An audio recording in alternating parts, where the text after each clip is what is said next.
নমস্কার বন্ধুরা, Rana food cooking ডিলিশিয়াসে সবাইকে স্বাগত। আশা করি তোমরা ভালো আছো। আজ আমি গ্রামের বাড়িতে কিভাবে দেশি মুরগির ঝোল বানাতে হয় সেটা আপনাদের কাছে উপস্থাপনা করছি। ভালো লাগলে আপনারা সাবস্ক্রাইব করবেন চ্যানেলটি, সঙ্গে লাইক কমেন্ট ও শেয়ার করবেন। বন্ধুরা এই ভিডিওটিতে আপনারা কিভাবে আমি মুরগি ধরে নিজেই ছাড়িয়ে কাটলাম তা দেখতে পাবেন, এবং শাশুড়ি রান্না করলেন সেটাও দেখতে পাবেন। বন্ধুরা,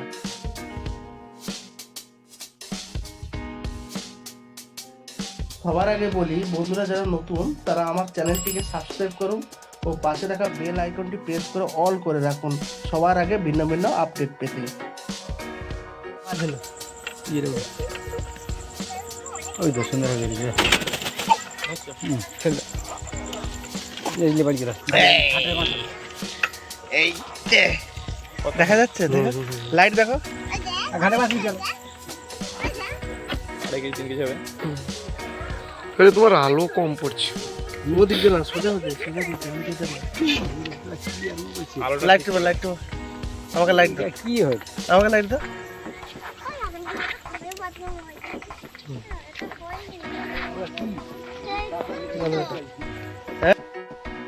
আজ গ্রামের পদ্ধতিতে মুরগিটি মারলাম, ঘাড় মুড়ে কিভাবে মুরগিটি মারলাম দেখতে পাচ্ছ বন্ধুরা। খুব কঠিন পদ্ধতিতে মুরগি মারা, অবশ্য এরকম মুরগি আর মারা হয় না আজকালে। গলাটা কেটে দিলেই মুরগি মরে যায়, কিন্তু এখানে এরকম মুরগিটি মারলাম। এই পদ্ধতিতে তোমরা দেখে রাখো বন্ধুরা, মুরগি মারার পদ্ধতি, সেকেলে পদ্ধতি।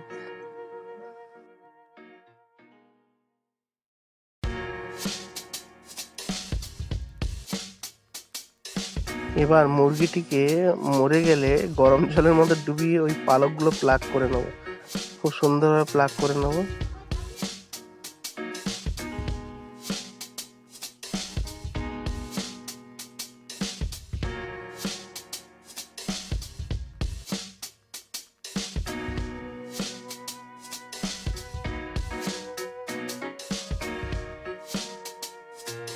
মুরগিটি প্রায় মরে এসেছে।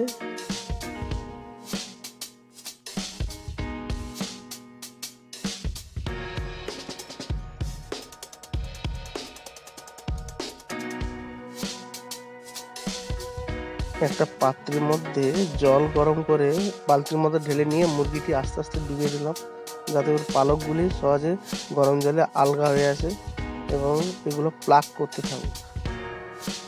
দেখো, খুব সুনিপুণভাবে ডোবাতে হবে, পুরোটা অংশে প্লাগ করা যায়।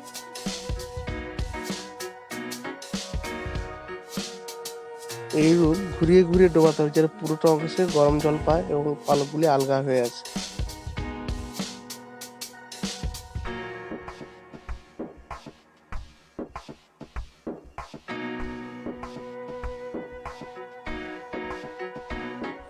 বন্ধুরা দেখুন কিভাবে মুরগির পালকগুলি প্লাগ করলাম গরম জল ডোবানোর পর। খুব সুন্দরভাবে প্লাগ করেছি।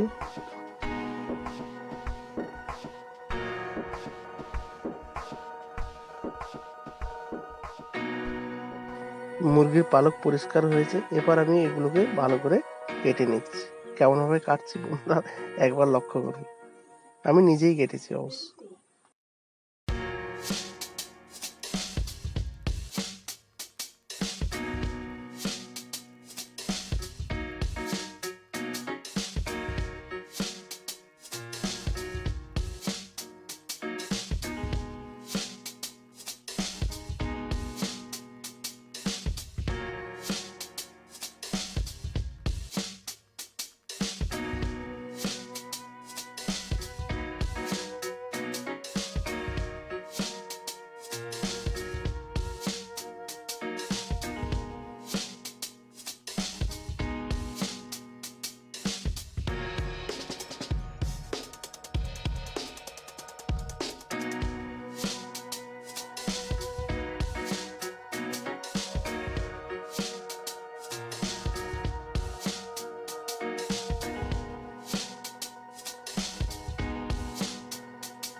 মাংসগুলি কেটে নেওয়ার পরে পরিষ্কার জলে ধুয়ে নিয়েছি এবং অন্য একটি পাত্রে মাংসগুলো তুলে নিলাম।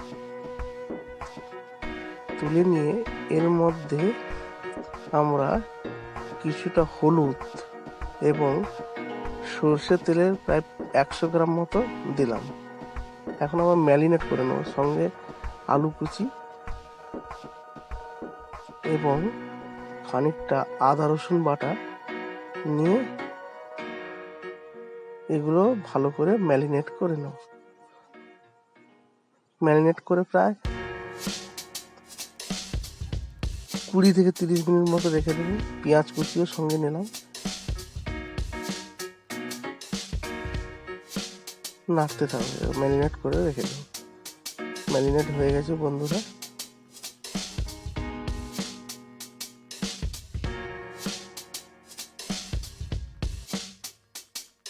কড়াইয়ের মধ্যে 100 গ্রাম সর্ষে তেল নিলাম,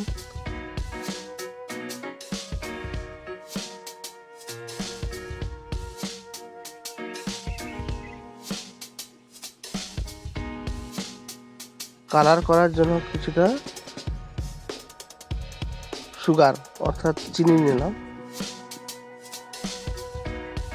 চিনি দেখো বন্ধুরা কত তেলের মধ্যে ফুটে উঠেছে লাল কালার হয়ে। এর মধ্যে পেঁয়াজ কুচিগুলো দিয়ে দিলাম, দিয়ে নাড়তে থাকবো। পেঁয়াজগুলো ব্রাউন কালার আসার আগেই ওর মধ্যে রসুন কুচি দিয়ে দিলাম। আমরা আরেকটি বাটির মধ্যে কিছুটা হলুদ এবং লঙ্কা গুঁড়ো নিয়ে একসঙ্গে মিক্সড করলাম। এদিকে কড়াইয়ের মধ্যে পেঁয়াজ এবং রসুন ভালো করে ব্রাউন কালার চলে এসছে। তেলের মধ্যে কেমন ব্রাউন কালার চলে এলেই আমরা লঙ্কা আর হলুদ গুঁড়োর যে জল করে ওর মধ্যে ঢেলে দিয়ে আবার কিছুক্ষণ নাড়তে থাকবো। সঙ্গে কিছুটা জল অ্যাড করলাম। এইরকম ভাবে আমরা নাড়তে থাকবো। এর মধ্যে কিছুটা টমেটো কুচি দিয়ে এবং আদা পেস্টগুলো আর বাকিটা যোগ করলাম। যোগ করে আবার নাড়তে থাকবো। কেমন বন্ধুরা লাল কালার হয়ে এসছে দেখো, কড়াইয়ের মধ্যে ফুটে ফুটে লাল কালার এসছে। এরপরে এর মধ্যে ম্যারিনেট করা মাংসগুলো অ্যাড করে দেব।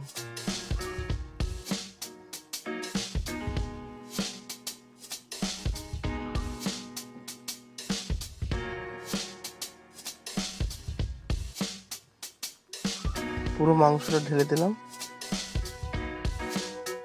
দিয়ে আমরা এবার নাড়তে থাকবো বেশ কিছুক্ষণ ধরে, প্রায় 20 মিনিট পর্যন্ত আমরা নাড়তে থাকবো, যাতে ভালো করে মাংসগুলো রোস্ট হয়ে যায়। যতক্ষণ না মাংস থেকে জল বেরোচ্ছে ততক্ষণ পর্যন্ত আমরা নাড়তে থাকবো।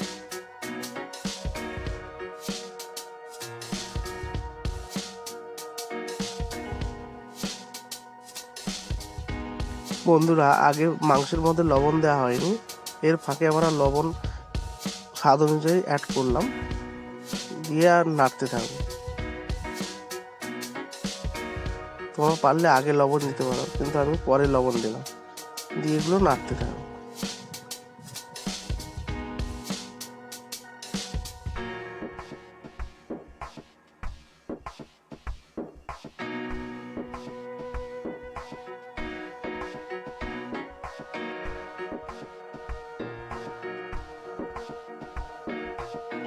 বন্ধুরা মাংসগুলি থেকে জল বেরোতে আরম্ভ করেছে, এখন আমরা এগুলো আরো বেশি করে নাড়তে থাকবো।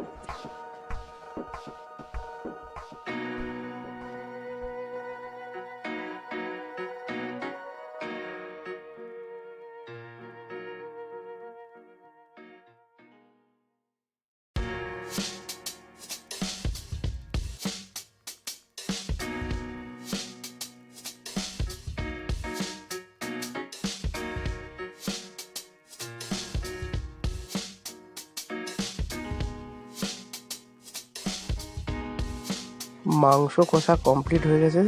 এবার যেহেতু দেশি মুরগি শক্ত, এগুলো অন্য একটা প্রেসার কুকারের মধ্যে তুলে নেব।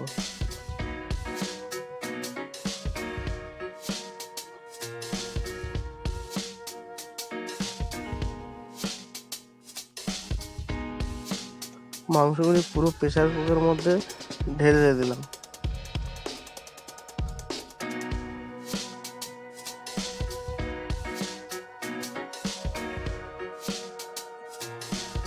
পুরো ঢালা কমপ্লিট বন্ধুরা।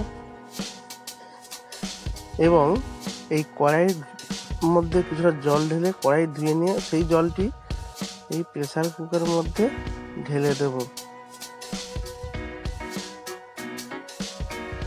কড়াই ধোয়া জলটি প্রেসার মধ্যে ঢেলে দেব। এর মধ্যে গরম মশলা এবং মিট মশলা দিয়ে ঢাকনাটি লাগিয়ে দেবো। লাগিয়ে 3-4টি সিটির জন্য আমরা ওয়েট করব।